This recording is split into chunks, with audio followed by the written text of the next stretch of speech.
গোৱালপাৰা জিলাৰ পাইকান মলনদুবিত কংগ্ৰেছৰ কৰ্মী সভা। গোৱালপাৰা জিলাৰ পাইকান ব্লক কংগ্ৰেছ কমিটিৰ উদ্যোগত তথা মলানদুবি মণ্ডল কমিটিৰ সহযোগত আজি আবেলি 2 বজাত কৃষ্ণাই মলানদুবি গাঁও পঞ্চায়ত চৌহদত কংগ্ৰেছ দলৰ এখন কৰ্মী সভা অনুষ্ঠিত হয়।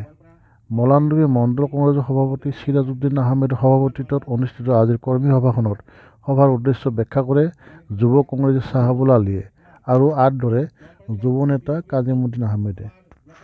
প্ৰধানতঃ আগন্তুক পঞ্চায়ত নিৰ্বাচন লক্ষ্য কৰি আয়োজন কৰা আজিৰ কৰ্মী সভাখনত গোৱালপাৰা পূব বিধানসভা সমষ্টিৰ বিধায়ক আবুল কালাম ৰছিদ আলম, গোৱালপাৰা জিলা কংগ্ৰেছ কমিটিৰ সভাপতি দিগন্ত কুমাৰ মেধি, সভানেত্ৰী আফৰোজা বেগম, সাধাৰণ সম্পাদক ছাইদুৰ ৰহমান মোল্লা, লুৎফৰ ৰহমান, পাইকান ব্লক কংগ্ৰেছ কমিটিৰ সভাপতি ডাক্তৰ দিলীপ কুমাৰ ঘোষ, উপসভাপতি মইজুন শ্বেখ, সাধাৰণ সম্পাদক ৰছুল আল ফাৰুক ৰাজা, মলানদুবি গাঁও পঞ্চায়তৰ প্ৰাক্তন সভাপতি আৰ.এছ. মণ্ডল, জিৰা কংগ্ৰেছ সেৱা দলৰ সভাপতি শ্বাহ আলম শ্বেখ, পাইকান মহিলা কংগ্ৰেছৰ সভানেত্ৰী চুৰিয়া বেগম আদিকে ধৰি বহু কংগ্ৰেছী নেতাকৰ্মী উপস্থিত থাকে। উল্লেখ্য যে এই সভাখনৰ পিছতে ঠাইগাঁও পঞ্চায়ত এলেকাতো কংগ্ৰেছ দলৰ আন এখন কৰ্মী সভা অনুষ্ঠিত হয়। এই সন্দৰ্ভত আমাৰ এক প্ৰতিবেদন। জাপি আৰু শৰাইৰে সমৰ্থনা জনাবলৈ পাই আমি নিজকে গৌৰৱবোধ কৰিছোঁ তথা আনন্দিত হৈছোঁ।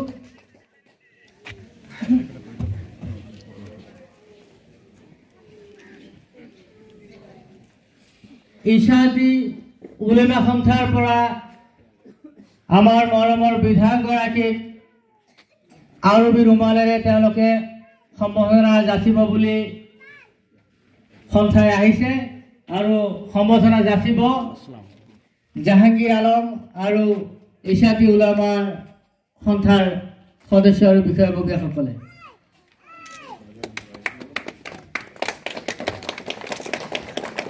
ধন্যবাদ জনাইছোঁ মলানদুবি ইছাতি উলেমা সমাজলৈ উপস্থিত হৈছে।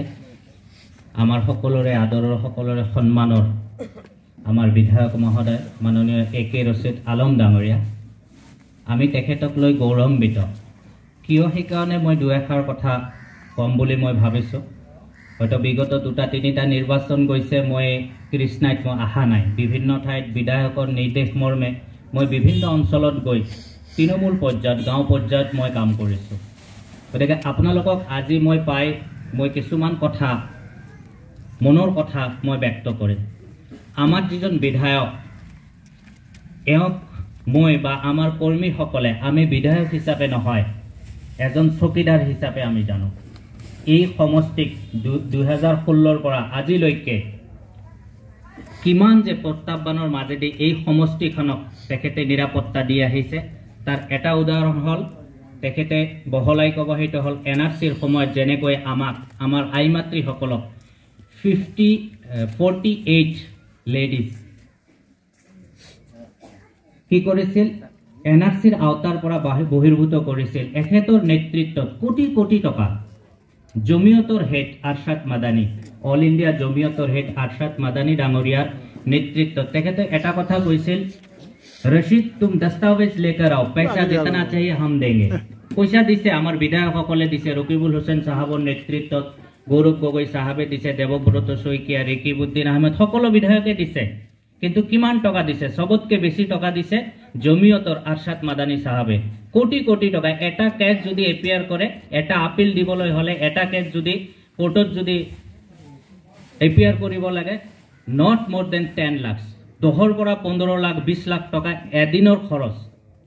কিমান দিন তেখেতে গৈছিল, আপোনালোকে নিশ্চয় ছ'চিয়েল মিডিয়াত চাব যে যেতিয়া আমাৰ বিধায়ক মহোদয় দিল্লীত গৈছে আৰু তাৰ পৰা ফেচবুক আপডেট দিছে। আৰু লাষ্ট ইলেকশ্যনত AUDFৰ যিজন এডভকেট আছিল সেইটো সম্পূৰ্ণ মুখোশ খুলি দিছে যে AUDFে NRCৰ ক্ষেত্ৰত কোনো কামেই কৰা নাই, সকলো কাম কংগ্ৰেছে কৰিছে আৰু আমাৰ কৰ্মশ্ৰী বিধায়ক মাননীয় A.K. ৰছিদ আলম ডাঙৰীয়াই কৰিছে। এয়া আমাৰ কাৰণে এটা যুগমীয়া এটা এচিভমেণ্ট। গতিকে আমি ভোট কিয় দিওঁ? Development is a ongoing process, এইটো হৈ থাকিব। ডেভেলপমেন্টৰ ক্ষেত্ৰত গোৱালপাৰাত 4টা সমষ্টিৰ ভিতৰত আমাৰ বিধায়ক নাম্বাৰ 1ত আছে। আপোনালোকে চাব দুধনৈত কিমান ডেভেলপমেন্ট হল, পশ্চিমত কিমান ডেভেলপমেন্ট হল, জলেশ্বৰত কিমান ডেভেলপমেন্ট হল। আপোনালোকে চাবলৈ কেতিয়াবা পশ্চিম সমষ্টিত গৈ চাব কিমান ডেভেলপমেন্ট হৈছে আৰু আমাৰ সমষ্টিত কিমান ডেভেলপমেন্ট হৈছে। আমাৰ গাঁৱে ভূঞে চহৰে নগৰে গোৱালপাৰা টাউনৰ কথা আজি চাব, আজি গোৱালপাৰাৰ পৰা নগৰপাৰালৈ যোৱা ৰাস্তা চাব, কৃষ্ণৰ ৰাস্তা চাব, চাৰিওপিনে ডেভেলপমেন্টটো কিমান হৈছে। কিন্তু আমি ডেভেলপমেন্টৰ আধাৰত কোৱা নাই আপোনালোকে আমাক ভোট দিব, আমাৰ বিধায়কক ডেভেলপমেন্টৰ আধাৰত ভোট দিব নালাগে। Development is a ongoing process আৰু ডেভেলপমেন্ট কেনেকৈ কৰিব লাগে আমি দেখিছো, বিধায়কৰ পৰা আমি দেখিছো কেনেকৈ ডেভেলপ কৰিব লাগে। এইটো মিছা কথা যে বিৰোধী এমএলএ ডেভেলপ কৰিব নোৱাৰে, নহয়। বিৰোধী এমএলএ যদি দক্ষতা থাকে, বিৰোধী এমএলএ হলেও ডেভেলপমেন্ট কৰিব পাৰে। ইয়াত জিতা যাত্ৰা নমুনা আমাৰ বিধায়ক ইয়াতে বহি আছে। কিন্তু আমি ভোট প্ৰদান কৰিম। আমাৰ যেটো সমস্যা এয়া হৈছে নিৰাপত্তাৰ সমস্যা। যোৱা নিৰ্বাচনত আমি কৈছিলো যে রকিবুল হোসেন সাহাবক কিয় ভোট দিব লাগে। আমার বিধায়ক সাহাবে আমাক বুঝাই দিছে যে রকিবুল হোসেন সাহাবক কিয় ভোট দিব লাগে। কিয়নো ডিসি অফিসত একটা মিটিং হয়, ডিসা মিটিং, সেই মিটিংটোত আমার নিরাপত্তা, আমার ডেভেলপমেন্টর কারণে যিবোৰ সিদ্ধান্ত হয় তাতে প্রধান ভূমিকা থাকে এমপির। কিন্তু এমপি মহোদয়ে আমার কারণে মাত নামাতে। যেতিয়া বিজেপি কোনো প্রস্তাব আহে তেতিয়া লাহেকৈ তেওঁ তাৰ পৰা নিজকে এভয়েড কৰি লৈ লয়, প্ৰতিবাদ নকৰে। আৰু অকলে আমাৰ বিধায়কে ডিসি অফিসত প্ৰতিবাদ কৰি কৰি কৰি কৰি ভাগৰি গৈ অৱশেষত সিদ্ধান্ত লৈছিল যে নহয়, মই গোৱালপাৰা জিলাখনক বচাবলৈ হলে মই গোৱালপাৰা জিলাৰ আমাৰ যিখিনি খাটি খোৱা মানুহ আছে, হিন্দু, মুছলমান, জৈন, খ্ৰীষ্টান, সকলো জাতি জনগোষ্ঠীৰ নিৰাপত্তাৰ কাৰণে, শান্তিৰ কাৰণে, সুৰক্ষাৰ কাৰণে কি কৰিব লাগিব, আমি AIUDFৰ যিজন এমপি আছে তেখেতক পৰাভূত কৰি কংগ্ৰেছৰ এমপি ইয়াত জিকাব লাগিব। ৰকিবুল হোসেন সাহাব ইয়াতে মান্তি হোৱা নাছিলে, তেখেতে কেবিনেট পৰ্যায়ৰ এখন মন্ত্ৰী, তেখেতে তৰুণ গগৈৰ প্ৰিয় পাত্ৰ, গৌৰৱ গগৈৰ প্ৰিয় পাত্ৰ, তেখেতৰ পিতাই কি মন্ত্ৰী আছিল, তেখেতে মন্ত্ৰী আছিল, এমপি হোৱাৰ তেখেতৰ কোনো হাবিয়াস নাছিল, প্ৰয়াস নাছিল। কিন্তু আমাৰ বিধায়কে সকলোকে সাঙুৰি লৈ তেখেতক গৈ কি কৰিছে, ৰিকুৱেষ্ট কৰিছে, তথাপি মান্তি হোৱা নাই। ৰাহুল গান্ধী ডাঙৰীয়াক গৈ ৰিকুৱেষ্ট কৰিছে। ৰাহুল গান্ধী ডাঙৰীয়া পেপাৰত চহী কৰি লৈছে যে रशीद ठीक है, अगर हम तुम्हारे बात पर यकीन कर लेते हैं, हम रकीबुल को वहां कैंडिडेट भेज देते हैं, तो कितना उम्मीद है, कितना चांस है कि जीतने का, तुम यहाँ लिख के दे दो। तो ताते लिखि দিয়া হৈছে আৰু ফলস্বৰূপে আপোনালোকৰ আশীৰ্বাদত, আপোনালোকৰ প্ৰত্যক্ষ যেটো ভূমিকা আছিল, ৰাজনৈতিক সচেতনতা, আপোনালোকৰ ৰাজনৈতিক সচেতনতাৰ ফলত আৰু আমাৰ বিধায়ক আবুল কালাম ৰছিদ আলম ডাঙৰীয়াৰ প্ৰচেষ্টাৰ ফলত আজি আমি কি পাইছো, বিজেপিৰ এজেন্ট AIUDF প্ৰধান বদৰুদ্দিন আজমলক আমি ধুবুৰীৰ পৰা খেদিবলৈ সক্ষম হৈছো। আৰু আজি আপোনালোকে জানে এই কৃষ্ণাইত আজি নজৰ দিছে, কৃষ্ণাইত উচ্ছেদ কৰিব লাগে, গোৱালপাৰা পূবত আমাৰ ভেৰভেৰিত উচ্ছেদ কৰিব লাগে। এই উচ্ছেদবোৰ ৰুধিবলৈ কোন আছে, আমাৰ হৈ মাত মাতিবলৈ কোন আছে, কোনেও নাই। আমাৰ হৈ মাত মাতিবলৈ এজন বিধায়কে আছে, বলিষ্ঠভাৱে। বিধায়ক বহুত আছে কংগ্ৰেছৰ, কিন্তু বলিষ্ঠভাৱে আমাৰ বিধায়ক আছে। সদনৰ মজিয়াতে হওক, বাহিৰতে হওক, ভিতৰতে হওক, এজন বিধায়ক আছে বলিষ্ঠভাৱে।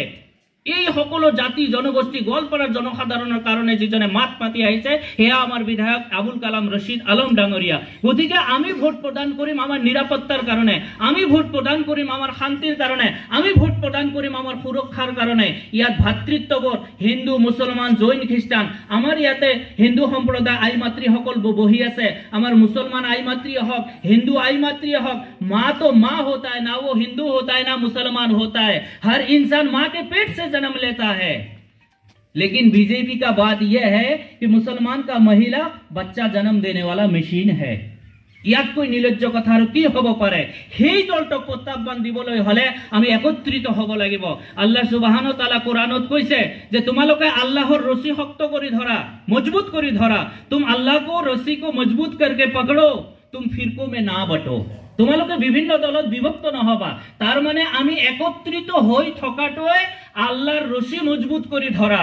আমি কোরআন পঢ়িব লাগিব, আমি জানিব লাগিব যে আমি কেনেকৈ জিকিম, আমি একতাৰ বলত জিকিম, আমি একত্ৰিত হৈ জিকিম। কিছুমানে এতিয়া আহিব, আমাৰ মাজত নিৰ্বাচন আহিছে, বিভিন্ন দল লৈ আহিব, কিন্তু সেই দলবোৰ কিছুমানে ডাইৰেক্টলি কিছুমানে ইনডাইৰেক্টলি আওপকীয়াকৈ বিজেপিকে সমৰ্থন কৰিব কংগ্ৰেছক ঘৰুৱাবলৈ আহিব এওঁলোকে আহি আমাৰ বিধায়কৰ বদনাম ক'ব যিবিলাকে বদনাম কৰিবলৈ আহিব তেখেতক সুধিব আপোনাৰ সমষ্টি কোনটো হয় আপুনি কোনটো এৰিয়াৰ হয় আপোনাৰ নেতাই কিমান ডেভেলপ কৰিছে আমি চাব বিচাৰো আমি যাব বিচাৰো আপুনি জোৰ পৰা আহিছে আমি তালৈকে যাম আপোনাৰ নেতাই কিমান ডেভেলপ কৰিছে আমি চাম আৰু আমাৰ নেতাই কিমান ডেভেলপ কৰিছে আপুনি পূব সমষ্টি ঘূৰিলেই গম পাব হয়তো এইটো এৰিয়া নতুন আহিছে নেকি এইটো এৰিয়া নতুন আহিছে এইখন এৰিয়াৰ কথা মই ক'ব নোৱাৰো কিন্তু পূব সমষ্টিৰ পুৰণা যেটো সমষ্টি আছে যেটো পুৰণা এলএসি আছে সেইটোত আপোনালোকে গৈ ফুৰিব যে আমাৰ বিধায়কে কিমান ডেভেলপ কৰিছে not a single riot case Last 8 years, not a single riot case. এটা হিন্দু মুসলমানের তর্ক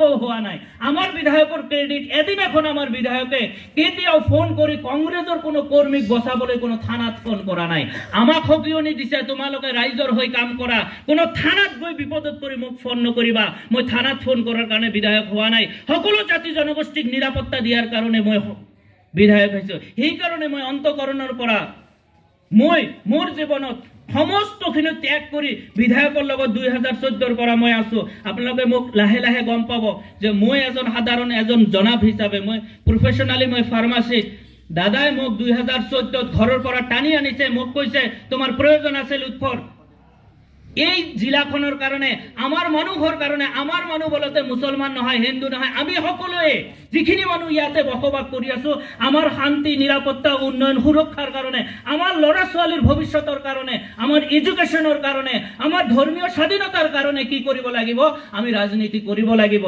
টকা ইনকাম সকলোৱে কৰিব পাৰে কিন্তু নিৰাপত্তা সকলোৱে দিব নোৱাৰে নিৰাপত্তা সকলোৱে দিব নোৱাৰে বহুত মালদাৰ মানুহ আছে পৃথিৱীত বহুত কোটিপতি মানুহ আছে কিন্তু নিৰাপত্তা দিব নোৱাৰে নিৰাপত্তা দিবলৈ হলে এবুকু কি লাগিব সাহস লাগিব এবুকু হেপা থাকিব লাগিব মানুহৰ মৰম থাকিব লাগিব মানুহৰ প্ৰতি শ্ৰদ্ধা থাকিব লাগিব আৰু এই শ্ৰদ্ধা মৰম স্নেহ দায়িত্ব কৰ্তব্য লৈ আমি আপোনালোকৰ মাজত আহিছো অহা পঞ্চায়ত নিৰ্বাচনত আপোনালোকে আমাৰ প্ৰাৰ্থী যিয়ে নহওক কিয় XYZ যিয়ে নহওক কিয় আপোনালোকে একতাবদ্ধ হৈ বিপুল ভোটত জয়যুক্ত কৰক এই সমষ্টি নিৰাপত্তাৰ দায়িত্ব আমাৰ বিধায়ক আবুল কালাম ৰছিদ আলম ডাঙৰীয়াই ল'ব এই সমষ্টিৰ উন্নয়নৰ দায়িত্ব আমাৰ বিধায়ক আবুল কালাম ৰছিদ আলম ডাঙৰীয়াই ল'ব যাৱতীয় শিক্ষা হওক ধৰ্ম হওক উন্নয়ন হওক সকলো ক্ষেত্ৰত আমি আপোনালোকৰ লগত আছো কোনেও আপোনালোকৰ ক্ষতি কৰিব নোৱাৰিব সেই কাৰণে মই কৈছো এয়া আমাৰ বিধায়ক নহয় এয়া আমাৰ চকীদাৰ আজি আপোনালোকৰ এই যেটো মণ্ডল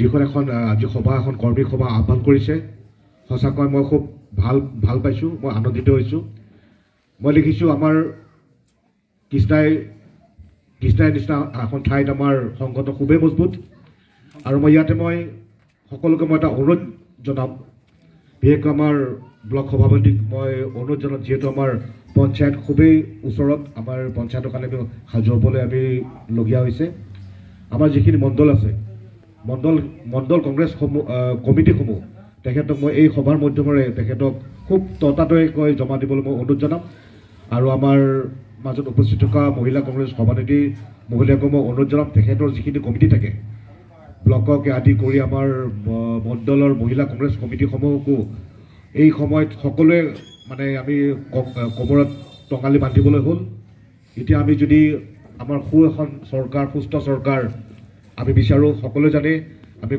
কংগ্ৰেছ দলক আমি জয়যুক্ত কৰিব লাগিব আৰু এটাই আমাৰ মাত্ৰ দল আছে কংগ্ৰেছ আই দল যিয়ে নেকি আমাক সকলোকে সম অধিকাৰ দি আমাক সকলোকে আমাৰ ভৱিষ্যতৰ কাৰণে আমাক বহুখিনি চিন্তা চৰ্চা কৰে আৰু সকলোকে মই এইখিনিতে মই অনুৰোধ জনাম আমাৰ কৃষ্ণা অঞ্চলত আমাৰ যিখিনি আমাৰ কংগ্ৰেছ প্ৰিয় আছে ব্যক্তিসকল আছে তেওঁলোকক আমাৰ যিসকল মণ্ডল থাকিব বুথ কমিটিসমূহ থাকিব সকলোকে মই এই কমিটিসমূহ বনোৱাত সকলোৰে মই সহযোগিতা মই বিচাৰিম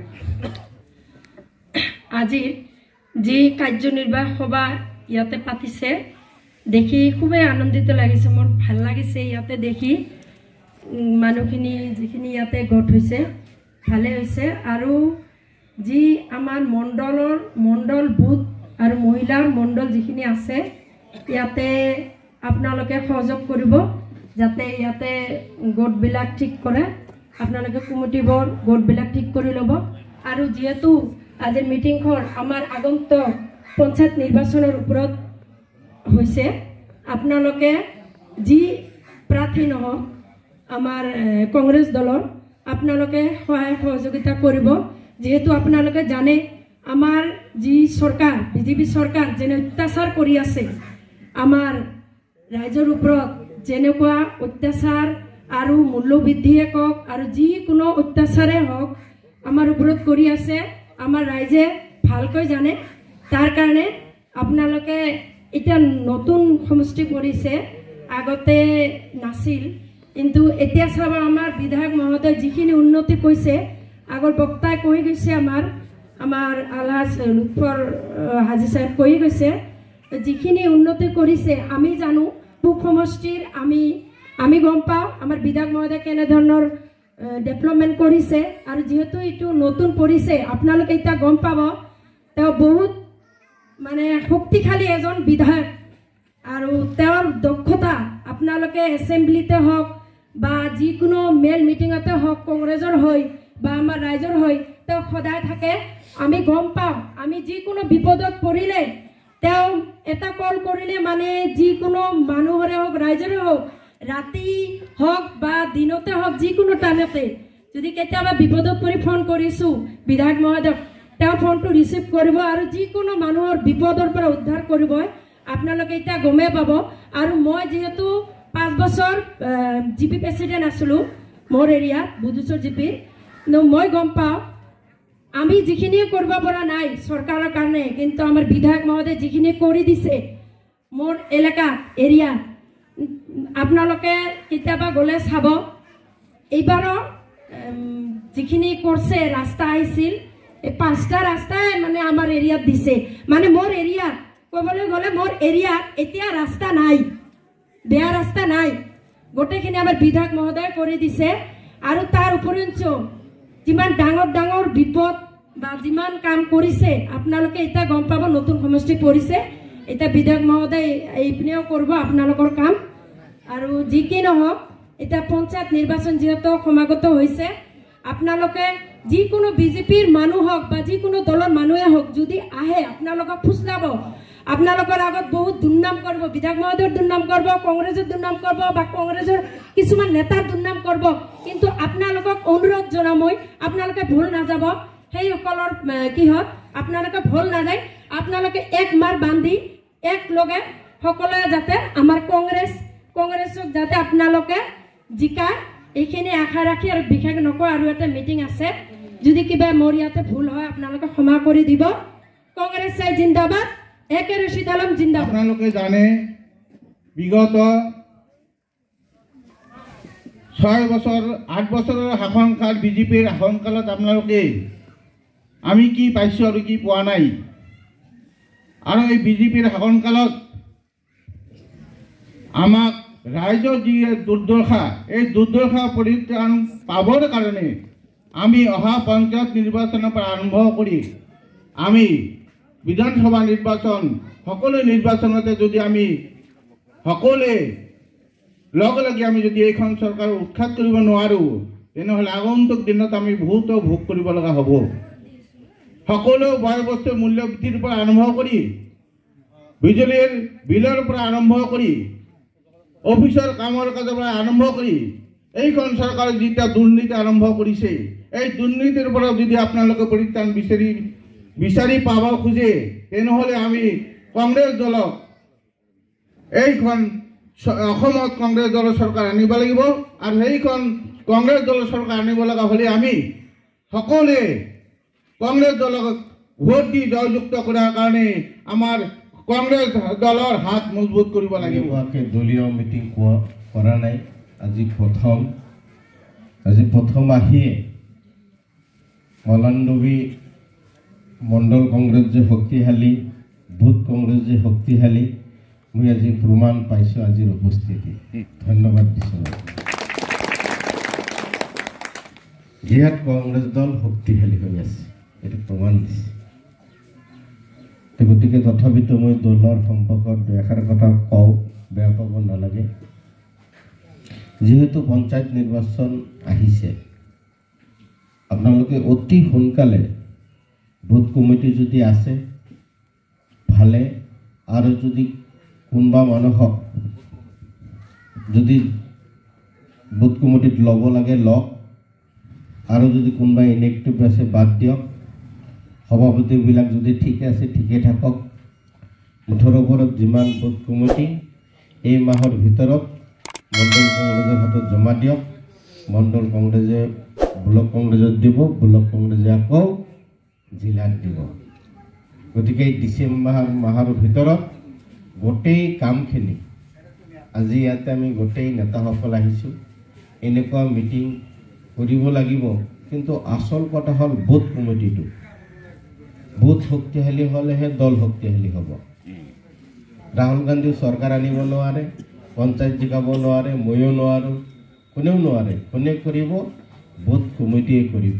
গতিকে মই অনুৰোধ কৰিছোঁ আপোনালোকে অতি সোনকালে বুথ কমিটি কৰি জমা দিয়ক, আৰু প্ৰত্যেকজন বুথ কমিটিৰ মানুহৰ ফোন নম্বৰটো দি দিব। ময়ো যোগাযোগ কৰিম। মই বিধায়ক হৈছে, মই বিধায়ক নহয়। যেতিয়া দলত আহোঁ তেতিয়া দলৰ এজন ৱৰ্কাৰ, মই এজন কৰ্মী। গতিকে মই কৈছোঁ আপোনালোকে ফোন নম্বৰ সহ দিব, সেইখিনি গোটেই আকৌ মোৰ তাতে থাকিব। মই সেই বুথ কমিটিৰ মানুহৰ লগতেই কথা পাতিম। কোনোবা দিন বুথ কমিটিত আহিম, আপোনালোকৰ লগত বহিম, আপোনালোকে কি কাম কৰিছে দলৰ কাৰণে, ৰাইজৰ কি অসুবিধা আছে, মই ঠিক তেনেকুৱা ছিষ্টেমত কামবিলাক কৰোঁ। যিয়ে নহওক সেইখিনি শক্তিশালী কৰিব। বাকী বক্তব্য ধুনীয়াকৈ বক্তব্য দি দিছে। তথাপি যিহেতু ৰাজনৈতিক কিছু সমস্যা আমি ক'ব লাগিব, ৰাজনৈতিক পৰিৱেশ আমি ভাল কৰিব লাগিব, ৰাজনৈতিক সুস্থিৰতাত আমাক লাগিব। সেইকাৰণে আমি ৰাজনৈতিক কথা পাতিব লাগিব, আৰু ৰাজনৈতিক হিচাপত আমি সচেতন হ'ব লাগিব। যেহেতু গণতন্ত্ৰ আমি ভোটাৰ ৱাৰ্কাৰ, আমি ৰাজনৈতিক হিচাপত সচেতন হ'ব লাগিব। যিকোনো নিৰ্বাচন আহিলে আমি ভোট কাক দিম এইটো আমি জানিব লাগিব। আমি প্ৰতিনিধি কাক বনাম, প্ৰতিনিধিজন ভাল হ'বই লাগিব। সেই প্ৰতিনিধিজন চাহে MP হওক, চাহে MLA হওক, চাহে জিলা পৰিষদ হওক, চাহে AP মেম্বাৰ হওক, চাহে ইউনিট মেম্বাৰ হওক, যে তেওঁ মেম্বাৰটো প্ৰতিনিধিটো যে হ'ব গৈ আছে, তেওঁ সঁচাকৈ ৰাইজৰ কাম কৰিব গৈ আছে না প্ৰতিনিধি হৈ ব্যৱসায় কৰিব গৈ আছে? বুজি পাইছেনে? বহুত প্ৰতিনিধি আছে, কিন্তু মই MLA হ'ম, কিয়? MLAৰ ইনকাম বেছি, হয়নে? মই GP প্ৰেচিডেণ্ট হ'ম, কাউন্সিলৰ নহ'ম, GP প্ৰেচিডেণ্ট পইচা বেছি আছে। এইবিলাক কথা শুনি থাকোঁ। কিন্তু মোৰ যিখিনি সমষ্টি ইয়াতে গম পাইছে আপোনাৰ GP প্ৰেচিডেণ্ট আছে। মইতো দুৰ্নীতি কৰিব দিয়াই নাই, তাইও দুৰ্নীতি কৰা নাই। যদি GP প্ৰেচিডেণ্ট হৈছা, ৰাইজৰ যদি কাম কৰিব ইচ্ছা আছে টিকেট দিম, নহ'লে নিদিওঁ, মোৰ চিধা কথা। আৰু যদি পইচা ইনকাম কৰাৰ কাৰণে আছে, ব্যৱসায় কৰ, মই সহায় কৰিম।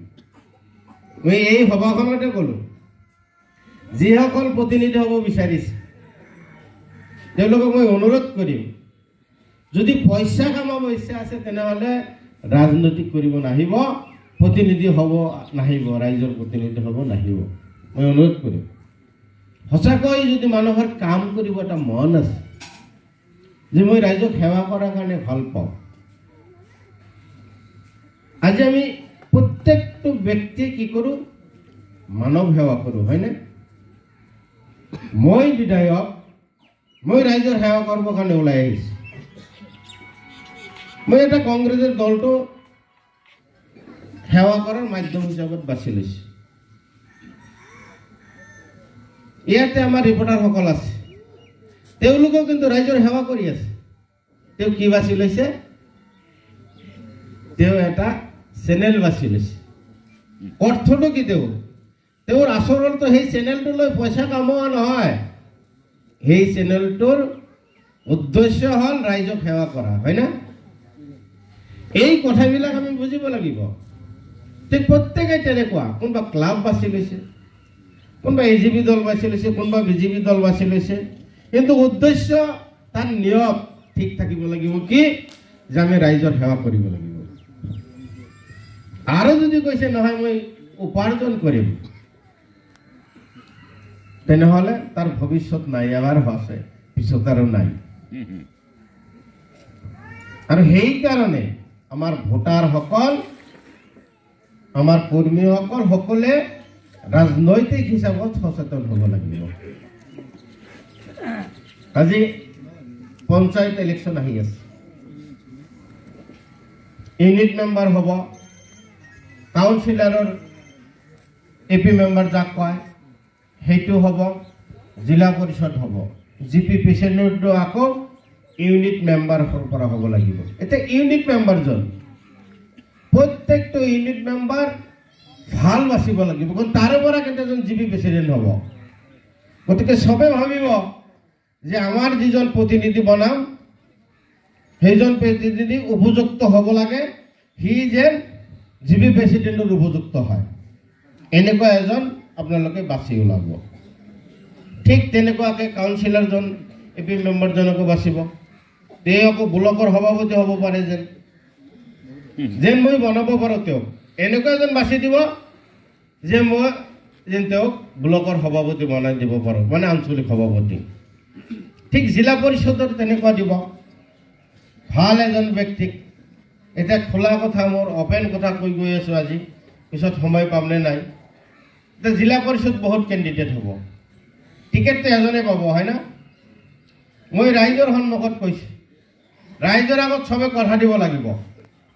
দলে যাক টিকেট দিব, 5জন কেণ্ডিডেট হ'লে এজনহে দলে টিকেট দিব, 5জনক যে দিব নোৱাৰিব, এই বাকী 4জনক শিক্ষাটো কিন্তু ৰাইজে দিব লাগিব।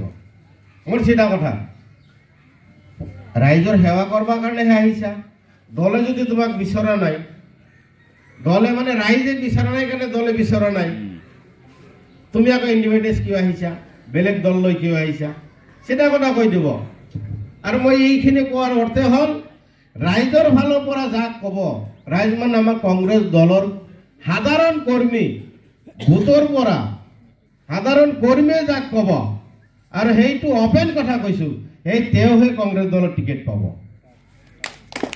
মোৰ লগত 24 ঘণ্টা ঘূৰি আছে, গাড়ীত ঘূৰি আছে, মোৰ পিছে পিছে ঘূৰি আছে, তেওঁ যেন নাভাবে মই দলৰ টিকেটটো পাম। মইতো খোলা কথা কওঁ। আৰু যেতিয়া টিকেট দিওঁ, মই কংগ্ৰেছ অফিচত ৰিপৰ্টাৰ মাতি অপেন টিকেট বিলাই দিওঁ। আৰু কাৰণ মই পলিটিক্স কৰোঁ, কিন্তু বুৰ্বক পলিটিচিয়ান নহয়, মই চিধা কথা।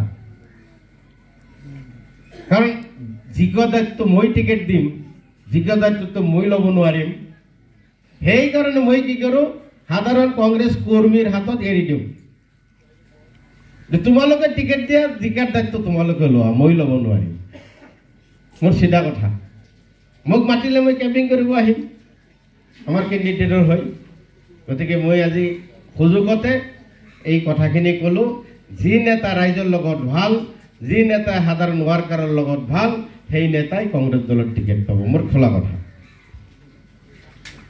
এতিয়া আমি কি আগৰ বক্তাই কৈ গৈছে, ভাল ভাল কথা কৈছে, ভাল লাগিছে। আমাৰ কি লাগিব? শান্তি লাগিব, হয় না? আমাৰ নিৰাপত্তাটো লাগিব, উন্নতি লাগিব, সবচে আগত শান্তি আৰু নিৰাপত্তা। আমি কিন্তু সাৱধান হ'ব লাগিব। এই গোটেই গোৱালপাৰাত, মই স্পষ্ট ভাষাত কৈছোঁ, গোটেই গোৱালপাৰাত AGP, BJP, কংগ্ৰেছ কোনেও অশান্তি সৃষ্টি নকৰে। এজন ব্যক্তি আছে, গোটেই গোৱালপাৰা অশান্তি কৰাৰ এজন ব্যক্তি, 2 নম্বৰী ৰাভা এটা আছে নহয়, বুজি পাইছেনে? 15 বছৰ গোৱালপাৰা অশান্তি কৰি ৰাখিছিল, লাষ্টত দেখা গ'ল সি 2 নম্বৰী ৰাভা, হয় না? মোৰ স্পষ্ট কথা। আজি টংকেশ্বৰ ৰাভা যদি গোৱালপাৰা জিলাত নোহোমাল হয়, গোৱালপাৰাত কেতিয়াও এই জাতিগত সংঘৰ্ষ নহয়। ৰাভা অনাৰাভা, হিন্দু মুছলিম, এই ব্যক্তি আজি চিনাক্ত হৈ গৈছে। আজি ৰাভাই চিনাক্ত কৰিছে এই 2 নম্বৰী ৰাভা বুলি। মই কৰা নাই, আমি কৰা নাই। আমি গ'লে আমাক দুখিব, ৰাভাই চিনাক্ত কৰিছে 2 নম্বৰী ৰাভা সেই টংলাৰ পৰা আহি গোৱালপাৰা অশান্তি কৰি আছে আৰু বিভিন্ন সমাজক ধ্বংস কৰি আছে। আৰু যদি ৰাভা সমাজ যদি ধ্বংস কৰি আছে এই টংকেশ্বৰ ৰাভা, মই মাইকৰ আগত কৈছো, মই চেলেঞ্জ কৰি গৈছো, কি কৰিছে? স্কুলত পঢ়া সৰু সৰু ল'ৰাক লৈ মাতি আনিছে, 500 টকা দিছে, মদ খুৱাইছে, গাড়ী দি পঠাই দিছে, সেই গাড়ীত ধৰ পইচা উঠা লৈ আহ, লাখ লাখ লাখ লাখ কোটি কোটি টকা উঠাইছে, 500 টকা সিহঁতক দিছে। এই ব্যৱসায় কৰিব আহিছে গোৱালপাৰা জিলাত। গতিকে মই কৈছো আপোনালোকক সকলোৱে একত্ৰিত হওক, ৰাভা সমাজ, বড়ো, বঙালী, হিন্দু, মুছলিম সব এই 2 নম্বৰী নেতাক গোৱালপাৰাৰ পৰা খেদিব লাগিব। কিমান মানুহ মৰিছে গোৱালপাৰাত এই টংকেশ্বৰৰ কাৰণে, সকলোৱে মাৰ বান্ধি থৈ দিব লাগিব, একতাত থাকিব লাগিব। আমাৰ মাজত মিলা প্ৰীতি ভাঙা মানুহজনে হল এইজন ব্যৱসায় কৰিব আহিছে, ধৰা পৰিছে আজি। কিমান দিন চল চাকৰি কৰিব, আৰু অৰিজিনেল ৰাভাও নহয়, সেইটোও ধৰা পৰিছে। গতিকে মই আপোনালোকক কৈছো সাৱধান হ'ব লাগিব। 4টা জিলা পৰিষদ আছিল আমাৰ, তেতিয়া আকৌ ডেলিমিটেশ্যন হৈছে, 4টাই হ'ব। পাইকান জিলা পৰিষদটা কাটি দিব নালাগে, হ'ব দেই, 3টা দিব গোৱালপাৰা ষ্টপ। মইতো মাইকত কৈ আছো, যদি মই এটা মিছা কথা কৈছো। অফিচাৰে মানে চৰকাৰৰ নিয়ম নীতিত সব একে হৈছে, 4টা হ'ব, তেওঁক এটা কাটি দিব লাগে পাইকানটো। কিয় কাটি দিব? দুধনৈ 4টা, গোৱালপাৰা পূবত 4টা, ৱেষ্টত 4টা, জলেশ্বৰ 4টা, ধুনীয়াকৈ মিল আছে। কি আৰম্ভ কৰিলে? পাইকানটো নালাগে, গোৱালপাৰা ষ্টপ 3টা দিব লাগে। তাৰমানে ৰাভা সংঘৰ নামত যিমান লুণ্ঠন কৰিছে এতিয়া ধৰা পৰিছে। ৰাভা সমাজৰ পৰাও অলৰেডি তেওঁ বহিষ্কাৰ হৈছে, মানুহ চিনি পাইছে। আৰু কেতিয়া চিনি পাইছে? যেতিয়া জোনমণি ৰাভাক হত্যা কৰিলে, জোনমণি ৰাভাৰ নামত যেতিয়া তেওঁ একো প্ৰতিবাদ নকৰিলে, নিমাত, তেতিয়াই ধৰা পৰিলে। কাৰণ কি? ইনকোয়ারি আরম্ভ হল, ভিতরে ভিতরে গম পাও আমি, তার গাত না লাগে, বাকি গোটেই রাভা কমিউনিটির গাত লাগে, তোর গাত না লাগে। মাত মাতিলে যদি মুখ্যমন্ত্রী ডাঙরিয়া বেয়া পায়, কারণ সেই জন্মনি রাভার হত্যাকাণ্ডত বহুত রথী মহারথী আছে, নকরিলে সেই এটা কারণ। আর ওই জিলা পরিষদ এটা কাটি কিয় লব জানে? দেখিছে যে মোর হেক ৰাভা সমাজত মোৰ নোহোৱা হৈ গ'ল, তেওঁ কাটি তেওঁ আকৌ তেওঁৰ মতে জিলা পৰিষদটো বনাই আকৌ তেওঁৰ ইমেজটো আকৌ উদ্ধাৰ কৰিব, মানে মৰি যোৱা ইমেজটো, সেই চেষ্টা কৰিছিল। আপোনালোকৰ জোৱাত, আপোনালোকৰ আশীৰ্বাদত সেই টংকেশ্বৰৰ 14 গোষ্ঠী আহিলেও মোৰ লগত যুদ্ধ কৰিব নোৱাৰিব। মই আজি মাইকত চেলেঞ্জ কৰিব। আৰু আমাৰ অন্তৰ ভাল, নিয়ত ভাল, আমি জাতিৰ মাজত ভাগ ভাগ নকৰো, জাতিৰ মাজত ভাগ ভাগ নকৰো। আজি এতিয়া ধৰক গোৱালপাৰা সমষ্টি, মই যিটো যে জাতি বেছি হ'ল, কিন্তু মই যেতিয়া বিধায়ক হৈ আছিলো, 2টা টাৰ্মছ মই যদি বিধায়ক হৈ আছিলো, বেলেগ জাতিৰ ভোটত মই বিধায়ক হৈ আছিলো। প্ৰায় ৰাভা কি কয় মুছলিম নন মুছলিম 50-50 আছিল। 16 চনৰ নিৰ্বাচন চাওক, এওঁদিয়াকৰ পৰা স্বাধীন মজুমদাৰ কেণ্ডিডেট, যদি আপোনালোকৰ সমষ্টিত নাই, ওচৰতে গম পাইছে। আবুল কালাম হোসেন এই অঞ্চলৰে এজন যুৱক, তেওঁ মই ইমান ভোট ভাগ ভাগ হোৱাৰ পিছতো মই বিধায়ক হৈছিলো। তাৰমানে গোৱালপাৰাত যিমান জাতি জনগোষ্ঠী আছে মোৰ সমষ্টিত আছিল, আৰু মই বিধায়ক হোৱাতকৈ মই বেছি গৌৰৱ অনুভৱ কৰোঁ যে মই সকলো জাতিৰ নেতা হ'ব পাৰিছো, সেইটো লৈহে মই বেছি গৌৰৱ অনুভৱ কৰোঁ। আজি আমাৰ জিলা কংগ্ৰেছৰ সভাপতি কোন? দিগন্ত কুমাৰ মেধি, হয় না?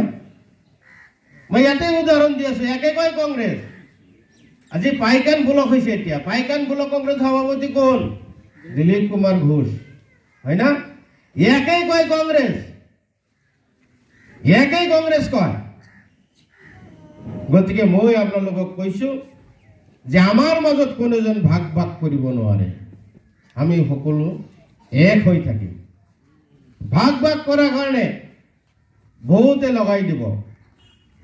এনেকে আমাৰ মুখ্যমন্ত্ৰী ডাঙৰীয়াই কৈছে যে গোৱালপাৰা ইষ্ট আমাৰ টাৰ্গেটত আছে, আমি ল'ম, কৈছে নহয়, শুনিছেনে? লাহৰীঘাট, চামগুৰি, ৰূপহীহাট, 5টা সমষ্টিৰ নাম কৈছে। যি 5টা সমষ্টিত মুখ্যমন্ত্ৰীক আৰু কোনোবা আহিলে ল'ব নোৱাৰিব, তেওঁ ভালকে জানে। কাক লগাই দিছে? এজিপিৰ মানুহ এটা কাম কৰা নাই, বিজেপিৰ মানুহ এটা কাম কৰা নাই, কাক লগাই দিছে সেইবিলাক চিনাক্ত কৰিব লাগিব। আমাৰ মাজৰ পৰা ভোট কাটিবৰ কাৰণে 2 নেতাক লগাই দিছে। তই ইমান ভোট কাটিবি, তই ইমান ভোট কাটিবি, এই ভোট কাটাৰ বিনিময়ত ইমান টকা, তই ইমানখিনি কাটাৰ কাৰণে ইমান টকা। মই কৈছো, মোক সুধিছিল ৰকিবুল হুছেইন ডাঙৰীয়া আৰু গৌৰৱ গগৈ ডাঙৰীয়া দিল্লীত কিবা ক্ষতি কৰিব পাৰিব নেকি? মই ক'লো শুনক, গোৱালপাৰা সমষ্টিৰ ইতিহাস আছে, কোনে বিধায়ক হ'ব নোৱাৰে, তাৰে ভোটাৰে বিধায়ক বনায়। মই ইচ্ছা কৰিলে মই বিধায়ক হ'ব নোৱাৰিম। হিমন্ত তাৰ 14টা হিমন্ত আহিলেও ইচ্ছা কৰিলেও তেওঁ বিধায়ক বনাব নোৱাৰে যদি গোৱালপাৰা সমষ্টিৰ ৰাইজে নবনায়। মই গৌৰৱৰে কওঁ, গোৱালপাৰা সমষ্টিৰ ভোটাৰ 50 ভোটাৰ, আর গোয়ালপাড়া পূব সমষ্টি এই কৃষ্ণাই অঞ্চলে গোয়ালপাড়া 4টা সমষ্টির কংগ্রেসী ক্যান্ডিডেট জিকাইছিল, মনত করো। এই অঞ্চলত একটা প্রিয়ঙ্কা গান্ধীর প্রোগ্রাম হয়েছিল, হয় না? মনত আছে? আপনালোকে করেছিল। মই নিজেই ভাবা নাছিলো এনেকুৱা মানুহ হব। এক মিটিংত এক দিনৰ হাৱাত গোৱালপাৰাত 4টা বিধায়ক জিকিছে, হয় না? আপোনালোকৰ বিধায়ক, এই সমষ্টিৰ বিধায়ক এই মিটিংৰ কাৰণে জিকিছে, হয় না নহয়? গতিকে মই কৈছো গোৱালপাৰাৰ ভোটাৰ 50 ভোটাৰ সচেতন।